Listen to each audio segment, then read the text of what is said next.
అయితే అట్టహాసంగా వచ్చిన ఈ కూటమి ప్రభుత్వం ఫస్ట్లో ఎన్నో హామీలు ఇచ్చింది, కానీ అటర్ ఫ్లాప్ అయింది. చూసుకున్నట్లయితే మహిళల భద్రత లేదు, ఒక పక్క ఖజానాలో డబ్బులు లేవంటూ 300 కోట్ల యోగా ఆంధ్ర ఖర్చు పెట్టారు. అసలు ఏం చేస్తుంది ఈ ప్రభుత్వం, ఏం చెప్పదలుచుకుంది? ప్రజలందరూ కూడా వ్యతిరేకంగా చూస్తూనే ఉన్నారు. వ్యతిరేకత మొదలైపోయింది ఆల్రెడీ. వ్యతిరేకత మొదలైపోయింది ప్రజల్లో అన్న విషయం ఈ కూటమి ప్రభుత్వానికి ఇంకా అర్థం కావట్లేదు. మొన్నటి వరకు వచ్చి మేము నెల రోజులే కదా, వచ్చి 2 నెలలే కదా, వచ్చి 6 నెలలే కదా అన్న మాటలు కాస్త సంవత్సరం కూడా దాటిపోయింది. మరి ఈ సంవత్సర కాలంలో ఈరోజు మా వైఎస్ఆర్ కాంగ్రెస్ పార్టీ అధినేత జగన్మోహన్ రెడ్డి గారు ఇచ్చినటువంటి పిలుపు ఏదైతే యువత పోరు అనేది ఉందో దాని మీద మీకు ఒక మాట చెప్పదలుచుకున్నాను. మరి రాష్ట్రంలో గతంలో జగన్మోహన్ రెడ్డి గారి ప్రభుత్వం ఉన్నప్పుడు 1,32,000 కోట్ల రూపాయల పెట్టుబడులు తీసుకొచ్చి ఆంధ్ర రాష్ట్రంలో ఆయన రావడంతోనే 6 నెలల్లోనే సచివాలయ వ్యవస్థ క్రియేట్ చేసి 4 లక్షల ఉద్యోగాలు, 2.5 లక్షల మంది వాలంటీర్లు, 1,50,000 మంది సచివాలయ సిబ్బందిని అలోకేట్ చేసి మిగిలిన 2.5 లక్షలు అంటే 6.5 లక్షల ఉద్యోగాలు గవర్నమెంట్లో ఉన్నవే ఫుల్ఫిల్ చేసి మరి అంత ఉద్యోగ కల్పన క్రియేట్ చేస్తే మరి వీళ్ళు వచ్చి సంవత్సరం దాటిపోతూ ఉంది. వీళ్ళు ఇంకోటి కూడా చెప్పారు, ఉద్యోగము సంవత్సరానికి 4 లక్షలు ఇవ్వలేని పక్షంలో దాన్ని అంటే దేనికైనా కొంత టైం పడుతుంది కాబట్టి భృతిస్తామని చెప్పారు. మరి ఈ రాష్ట్రంలో ఉన్నటువంటి యువతులు కావచ్చు వీళ్ళు ఎడ్యుకేటెడ్ పీపుల్ ఎంతమంది ఉన్నారు, వాళ్ళకి ఎంత 36,000 రూపాయల చొప్పున ఒక్కొక్క మనిషికి ఇవ్వాలి. కొన్ని కోట్ల రూపాయలు ఈ రోజున రాష్ట్రంలో ఉన్నటువంటి యువత మొత్తానికి కూడా బాకీ పడిపోయినటువంటి విషయం ఈ రోజున యువతంతా రాష్ట్రంలో రోడ్డు మీదకి వస్తుంటేనే మరి ప్రతి ఒక్కళ్ళకి కూడా తెలుస్తూ ఉంది. వీటన్నిటికీ సమాధానం చెప్పుకోలేక రోజుకొక డైవర్షన్ పాలిటిక్స్ తీసుకొస్తూ పబ్బం గడుపుకుంటోంది ఈ కూటమి ప్రభుత్వం. చూసుకున్నట్లయితే రైతులకు పెట్టుబడి సాయాన్ని పక్కన పెట్టేశారు. 22 రోజుల క్రితమే ఇవ్వాల్సింది కూడా పక్కన పెట్టేసి యోగాంధ్ర గిన్నీస్ బుక్ రికార్డ్ అంటున్నారు. వచ్చిన వాళ్ళకి మంచినీళ్ళు బాటిల్ ఇవ్వలేదు, మ్యాట్ల కోసం కొట్టుకున్నారు. వచ్చిన వాళ్ళు తిట్లు తిట్టడమే సరిపోయింది. అసలు యోగాంధ్ర దేనికి, ఎవరిని మెప్పించడానికి పెట్టారు? సెల్ఫ్ డబ్బా, ఏం చేయకపోయినా సెల్ఫ్ డబ్బా. ఈ డబ్బా కోసం ఆయన ఏదైనా చేస్తాడు.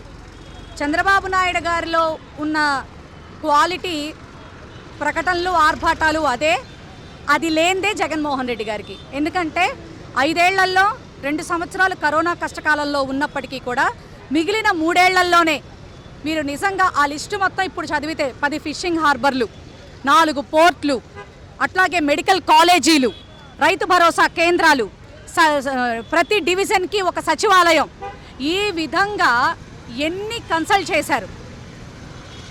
రంగాచార్య యూనివర్సిటీ ఎంత అందంగా కట్టాడో మన కళ్ళ ముందుంది. ఉద్దానం కిడ్నీ సెంటర్ ఎంత బాగా, అక్కడ ఉన్న వాళ్ళందరికీ కూడా ఒక కిడ్నీ సెంటర్ గవర్నమెంట్ ఆసుపత్రే కాకుండా అక్కడ వాటర్ వల్లే ఈ ప్రాబ్లం జరుగుతోందని చెప్పని పెద్ద ఎత్తున మరి అక్కడ వాటర్ ట్యాంక్స్ అవి కూడా కట్టించి ఆ ప్లాంట్ని ఏర్పాటు చేసి వాళ్ళందరికీ కూడా మంచినీళ్ళు ఇచ్చేటటువంటి పని కూడా ఆయన చేయటం జరిగింది. ఆయన టైంలోనే మొదలుపెట్టాడు, ఆయన టైంలోనే పూర్తి చేశాడు.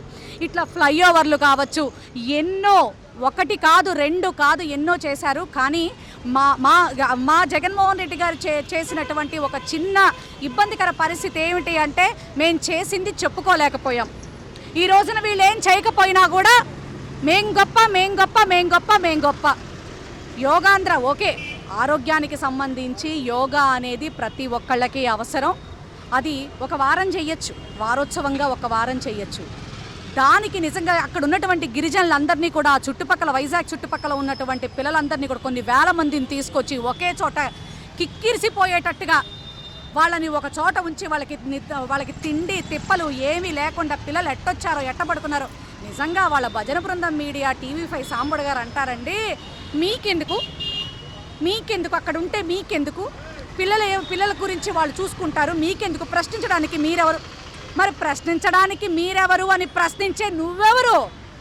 అసలు చూసుకున్నట్లయితే ఎలా ఉంది? చూసుకుంటే ఈ రప్ప నరకడం ఏంటంటారు? స్పీకర్ హోదాలో ఉన్న వ్యక్తి ఆ మాటలు అసలు ఎలా మాట్లాడుతున్నారు? జగన్ గారు మీ తలకాయన ఎగిరితే బాగుంటుంది కానీ ఆ పదాలు అసలు ఎక్కడి నుంచి వస్తున్నాయి వీళ్ళకి, దేనికోసం? ఇది వాళ్ళకే చెల్లుబాటు అవుతుందండి. వాస్తవానికి ఆ యొక్క వర్డ్ ప్రొజెక్ట్ చేసింది వాళ్ళ పిల్లాడే, వాళ్ళ టీడీపీ కార్యకర్తే, వాళ్ళ కూడా క్లియర్గా మీడియాలో క్లియర్ కట్గా ఉంది, టీడీపీ మెంబరే. అయినప్పటికీ కూడా తన గురించి అయినా సరే మా జగన్మోహన్ రెడ్డి గారు చెప్పారు, మనం డెమోక్రసీలో ఉన్నాం. అతను ఏదో ఒక వర్డ్ ప్రొజెక్ట్ చేసినంత మాత్రాన అందులో దాని అంత లోతుగా చూడాల్సినటువంటి అవసరం ఏంటి అని చెప్పని నిజంగా అన్నారుగా మేడం, సినిమా డైలాగులు సినిమా వారికి ఏదో ఉద్దేశపూర్వకంగా ఎందుకు మాట్లాడతారు, ఎవరైనా ఏదో కొద్దిగా మోటివేషన్ కోసం అంటూ ఉంటారు, దాన్ని ఎంత పట్టించుకోవాల్సిన అవసరం ఏముంది? అదే కదా, చెప్పడానికే నీతులు ఉంటాయండి, చెప్పడానికే నీతులు ఉంటాయి, అవి ఆచరించడానికైతే ఆ నీతులు వర్తించవు. జగన్మోహన్ రెడ్డి గారు ఓన్గా ఇంటెన్షనల్లీగా నిజంగా ఆ డైలాగ్ ఏదైతే ఉందో, గంగమ్మ తల్లి జాతరలో పొట్టేళ్ల తల నరికినట్టు రప్ప రప్ప నరుకుతామని, ఇదే కదా మీరు నేషనల్ మీడియా దాకా తీసుకుపోయారు. ఇది ఆయన ఓన్ డైలాగా? పోనీ ఆయన ఇంటెన్షనల్లీ అన్నారా? పోనీ ఆయనకి తెలుసా? మీకులాగా 24 గంటలు ప్రభుత్వాన్ని గాలి కొదిలేసి ఎంటర్టైన్మెంట్ షోల్లో ఇకిలిచ్చుకుంటూ నవ్వడానికి జగన్మోహన్ రెడ్డి గారు 5 ఏళ్ళు పనిచేయలే. ఆయనకి ఆ సినిమాలు, ఆ వ్యవహారాలు ఆయనకి తెలియవు. 24 గంటలు జగన్మోహన్ రెడ్డి గారికి ప్రజలకి ఏం చేయగలం, ప్రజలకి ఎంత మంచి చేయగలమనే ఆలోచనలోనే ఆయన ముందుకు పోతున్నారు.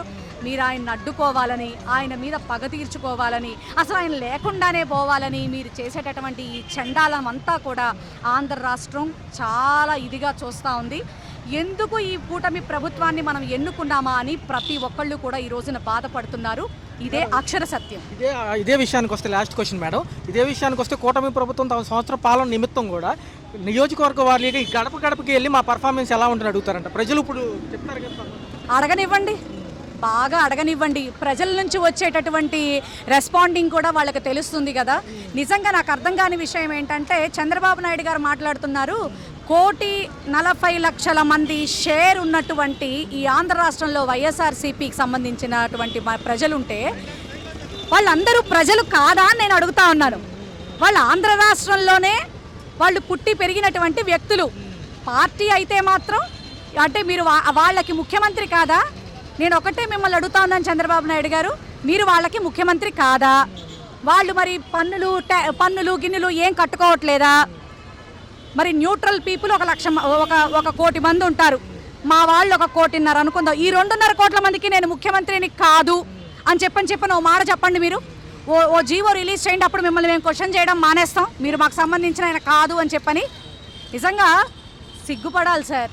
ఇట్లాంటి స్టేట్మెంట్లు ఒక గౌరవప్రదమైనటువంటి ముఖ్యమంత్రి హోదాలో ఉండి తాట తీస్తా, తోకలు కత్తిరిస్తా, తోలొలుస్తా అని మాట్లాడటం అది మీకు ఎంత మటుకు సమంజసమో మీకు మీరే ఆలోచించుకోవాలని గౌరవ సీఎం గారిని కోరుతున్నారు. అయితే అట్టహాసంగా ప్రారంభించిన సంవత్సర పాలన అటర్ ఫ్లాప్ అవడంతో ఏం చేయాలో తెలియట్లేదు చంద్రబాబు గారికి. చూసుకున్నట్లయితే ఈ సంవత్సరంలో చేసింది ఏమీ లేదు, ఇచ్చిన పథకాలన్నీ అరకొరగానే అమలయ్యాయి, చాలామందికి ఎగ్గొట్టారు. చూస్తే ఎలా అనిపిస్తుంది, ఈరోజు వైఎస్ఆర్సీపీ ఆధ్వర్యంలో జరిగిన ఈ యొక్క యువత పోరుకు సంబంధించి అనేక మంది యువత స్వచ్ఛందంగా పాల్గొన్నారు, ఎలా ఉంది? ముందుగా చంద్రబాబు నాయుడు గారు అన్ని వర్గాలను మోసం చేశారండి. అందులో ఇవాళ వైఎస్ఆర్సీపీ పిలుపు మేరకు యువత పోరు అనేది విజయవంతంగా, ఎందుకు వాళ్ళు చూస్తే స్వచ్ఛందంగా రోడ్ల మీదకి యువత వస్తున్నారు. ఎందుకంటే అతను మోసం చేశారు కాబట్టి. నిరుద్యోగ భృతి ఇస్తానన్నాడు 3,000 రూపాయలు, ఎక్కడిచ్చారు? మీరు సీఎం అయి సంవత్సరం అయింది అంటే నెలకి 3,000 చొప్పున 36,000 మీరు ప్రతి నిరుద్యోగికి బాకీ ఉన్నారు. అవి ఎప్పుడు ఇస్తారని చెప్పి వాళ్ళ ప్రతి విద్యార్థి రోడ్డు మీదకి వచ్చి నిలదీస్తున్నారు మిమ్మల్ని. అదేవిధంగా విద్యాశాఖ మంత్రి లోకేష్ ఉన్నాడు, ఆయన ఏం చేస్తున్నాడండి? దుబాయ్లో వెళ్ళి క్రికెట్ మ్యాచ్లు చూడటంలోను, ఐపీఎల్ మ్యాచ్లు చూడటంలోను బిజీగా ఉన్నాడే తప్ప విద్యాశాఖ గురించి ఏమైనా పట్టించుకుంటున్నారా? మొన్న 10th క్లాస్ పరీక్షల్లో కూడా ఎన్ని తప్పు దొరకలండి. ఫెయిల్ అయిన విద్యార్థికి 90 మార్కులు వచ్చాయి, మళ్ళీ రీవెరిఫికేషన్ పెట్టుకుంటే. అలాంటి తప్పులన్నీ జరుగుతుంది. నేనేమవుతున్నాడండి, వైజాగ్ వెళ్ళి ఐపీఎల్ మ్యాచ్ చూస్తా చిల్ అవుతున్నాడు. అందుకే వాళ్ళ యువత రోడ్డు మీదకి వచ్చారు. వాళ్ళకి సపోర్ట్గా ఇవాళ నాయకులు దేవినేని అవినాష్ గారు కానివ్వండి, వెల్లంపల్లి శ్రీనివాస్ గారు కానివ్వండి, విష్ణు గారు కానివ్వండి, 7 నియోజకవర్గాల నుంచి వచ్చి యువతకు సపోర్ట్గా నిలబడి వాళ్ళ కూటమి ప్రభుత్వాన్ని నిలదీయడం జరుగుతుందండి. చూసుకున్నట్లయితే ఇప్పుడు ఏదైతే విశాఖపట్నంలో కట్టిన ప్యాలెస్లు కానీ అవి కానీ ఇవాళ వీళ్ళే ఉపయోగించుకున్నారు కదా. 300 కోట్లు యోగా దినోత్సవం దేనికి ఖర్చు పెట్టారు? వచ్చిన వాళ్ళలో పడుకుని మ్యాట్ల కోసం కొట్టుకున్నారు తప్ప అక్కడ అసలు ఏమైనా జరిగింది? అదంతా పెద్ద బోగస్ అండి. డబ్బులు ప్రజాధనాన్ని వృధా చేయడమే తప్ప మోడీ గారిని పిలుచుకొచ్చో లేదా ఇంకోళ్ళని పిలుచుకొచ్చో చేయాల్సినంత నెసిటీ లేదు. నిన్న వచ్చిన విద్యార్థులు ఎక్కడి నుంచో ఇవాళ అక్కడ అరకు ప్రాంతం నుంచి వాటి నుంచి తీసుకొచ్చి పిల్లల్ని ఎంత ఇబ్బంది పెట్టారంటే వచ్చిన ప్రతి ఒక్కళ్ళు కనీసం వాళ్ళకి తాగడానికి మంచినీళ్ళు కానివ్వండి, కనీసం బిస్కెట్ ప్యాకెట్లు కానివ్వండి ఏమీ లేకుండా చాలా ఇబ్బంది పడుతూ వచ్చారు. అక్కడ ఏదైనా జరగరాంది జరిగితే వాళ్ళ కుటుంబానికి ఎవరు బాధ్యత వహిస్తారండి? మీరు బాధ్యత వహిస్తారా? మీరు ఏమన్నా చేస్తారా? ఏదన్నా ప్రకారం సానుభూతి అంటారు, అంతే కదా మీరు చేసేది. చూసినట్లయితే మహిళలు కానీ వచ్చిన వాళ్ళు కానివ్వండి చాలా వరకు కూడా అసౌకర్యంతోనే ఉన్నారు. ఎక్కడికక్కడ మ్యాట్ల కోసం వాటర్ల కోసం కొట్టుకున్నారు కానీ ఫుడ్ ఇచ్చింది లేదు. వచ్చిన బస్సులు వదిలేసి వెళ్ళిపోయాయి. ఈ అట్టహాసంగా చేసిన 300 కోట్లు దేని ప్రజాజనమే కదా. ఏమండి వాళ్ళకి రిలీజ్ చేయడం 300 కోట్ల ఎవరి జోబుల్లోకి వెళ్ళినాయో తెలియదండి. అక్కడ 300 కోట్లు కాదు కదా, కనీసం 30 కోట్లు ఖర్చు పెట్టినట్టు కూడా కనబడతలేదు. ఎందుకంటే కనీసం యోగా చేయడానికి మ్యాట్లు లేవండి. మ్యాట్ల గురించి కొట్టుకుంటున్నారు వచ్చిన వాళ్ళు వచ్చినట్టు. మీరు అంత అట్టహాసంగా చేసి కనీసం మ్యాట్లు లేవు, లేకపోతే కింద వాళ్ళకి కావాల్సిన ఏమీ లేకుండా మీరు ఏం చేశారంటే 300 కోట్లు ఎక్కడ ఖర్చు పెట్టారు? ప్రజాధనాన్ని మీరు రిలీజ్ చేసి 300 కోట్లు ఎవరి జోబులోకి వెళ్ళినాయి? అది అనేది మీరు ఏం కొన్నారు ఏంటి అనేది బిల్లులతో సహా బయట పెట్టండి మీరు అంత నిజాయితీగా ఉంటే. ఒక పక్క చూసుకున్నట్లయితే ఏదైతే రైతులకు పెట్టుబడి సాయం అన్నారో అట్టహాసంగా ఏదైతే ప్రచారాలు చేశారో అవన్నీ కూడా నిరుపయోగంగా మారిపోయాయి. ఎక్కడా కూడా ఇచ్చిన దాఖలాలు లేవు. మళ్ళీ వాయిదా అంటున్నారు. ఏదన్నా మాట్లాడితే జగన్ కాన్వాయ్ గురించి, ఆ కేసుల గురించి, చనిపోయిన వ్యక్తి గురించి మాట్లాడారు. అదేనండి డైవర్షన్ చేయడానికి. ఇప్పుడు జూన్ నెలాఖరికి వచ్చేసింది. ఈ టయానికి ఖరీఫ్ పంట వేసుకుంటారు. ఈ పంట వేసుకోవడానికి వాళ్ళకి రైతు భరోసా ఇవ్వాలి. అవి ఇవ్వకుండా నువ్వు డైవర్ట్ చేయడానికి ఏం చేస్తున్నారండి? ఒక ఏ వీడియోని తయారు చేసి అక్కడ దాన్ని ప్రజెంట్ చేస్తున్నారండి. నిజంగా జరిగితే ఆ రోజు ఎందుకు రాలేదండి ఆ విషయం బయటికి? ఆ రోజు బయటికి రావాలి కదా. లేదా జగన్మోహన్ రెడ్డి గారు అంత జరిగితే అక్కడే ఆపి అక్కడే చేసేవారు కదా. అది ఎక్కడో జరిగిన సందర్భాన్ని ఏ వీడియోలో ఎడిట్ చేసి అది జగన్మోహన్ రెడ్డి గారికి ఆపాదించి, అది కూడా ఘటన జరిగిన వారం రోజుల తర్వాత అది బయటికి వచ్చి కావాలని కేసులు పెట్టి కావాలని చేసి ఏదో జగన్మోహన్ రెడ్డి గారికి వచ్చే జనాల్ని చూసేళ్ళు తట్టుకోలేకపోతున్నారు. పల్లాళ్ళలో కానివ్వండి, ఇది కానివ్వండి, జనాలు ఇసుకేస్తే రాలనంత జనాలు 8 గంటలు పట్టిందంటే 80 కిలోమీటర్లకి. ఏ రేంజ్లో జనాలు వచ్చారనేది మీరు ఒకసారి ఆలోచించండి. వాళ్ళకి భయం పట్టుకొని ఏదో ఒకటి డైవర్షన్ చేయడం కోసం ఇలాగా ఆ కారు కింద ఎవరో పడి చనిపోయారని చెప్పి ఒక ఏఐ వీడియోని తయారు చేసి పెడుతున్నారండి వాళ్ళ. చూసినట్లయితే ఎలా ఉంది సార్ యువత పోరు గురించి? ఎంత కేర్ టేకింగ్ తీసుకుంటుంది వైసీపీ?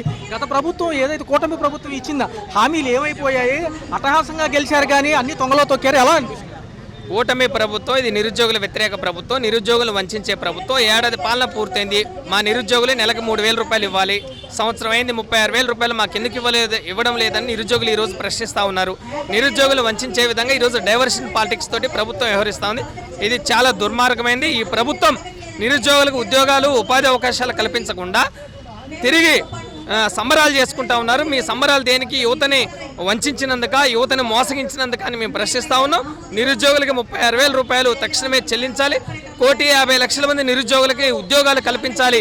20 లక్షలు 5 ఏళ్లలో కల్పిస్తామని, సంవత్సరానికి 4 లక్షలు ఉద్యోగాలు కల్పిస్తామని ఇచ్చిన హామీని అమలు చేయకుండా చంద్రబాబు ప్రభుత్వం నిరుద్యోగులను వంచింది. కాబట్టి ఈరోజు యువత పోరు అన్ని జిల్లాల్లో జరుగుతూ ఉంది. ప్రభుత్వం ఎక్కడైనా ఉద్యోగాలు ఇవ్వాలి, నిరుద్యోగ భృతి ఇవ్వాలని డిమాండ్ చేస్తున్నాం. అయితే యోగాకు 300 కోట్లు ఎక్కడి నుంచి వచ్చాయి? ప్రజాధనమే కదా.